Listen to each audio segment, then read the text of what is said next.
ரூ. 100க்கு என்னங்க சாப்பிட முடியும்? ஆர்ஆர் நகர்ல இருக்கக்கூடிய ஒரு ஆம்பூர் பிரியாணி கடையில ரூ. 100க்கு ஒரு ஃபுல்லான சாப்பாடு சாப்பிட முடியும். அத பத்தி தான் இந்த வீடியோல பார்க்க போறோம். அன்னைக்கு ஒரு நாள் இந்த பக்கம் நான் போயிருக்கும் பொழுது, எவ்வளோங்கன்னு விசாரிக்கும் பொழுது, ரூ. 50 குஷ்கா சொன்னாங்க. ரூ. 80 வந்து சிக்கன் பிரியாணி. அப்புறம் சிக்கன் வந்து ரூ. 50க்கு கபாப் வந்து குடுக்குறதா சொன்னாங்க. சரின்னு சொல்லிட்டு நான் என்ன பண்ணிட்டேன்னா, குஷ்கா ஒரு ரூ. 50க்கும் சிக்கன் வந்து ஒரு ரூ. 50க்கும் அவங்க கிட்ட பார்சல் கேட்டேன்.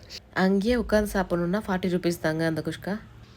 ஒரு ஃபியூ மினிட்ஸில் அவங்க பார்சல் பண்ணி எல்லாமே குடுத்துட்டாங்க. இதுக்கு நான் பே பண்ணது வெறும் ₹100 தாங்க. வாங்கிட்டு ரூமில் வந்து நம்ம டாகிக்கு பாதி குடுத்துட்டு சாப்பிட்லாம் அப்படின்னு சொல்லிட்டு அவனை போய் தேடினா, அவன் எங்கேயோ வெளியே போய் சுத்த போயிட்டாங்க.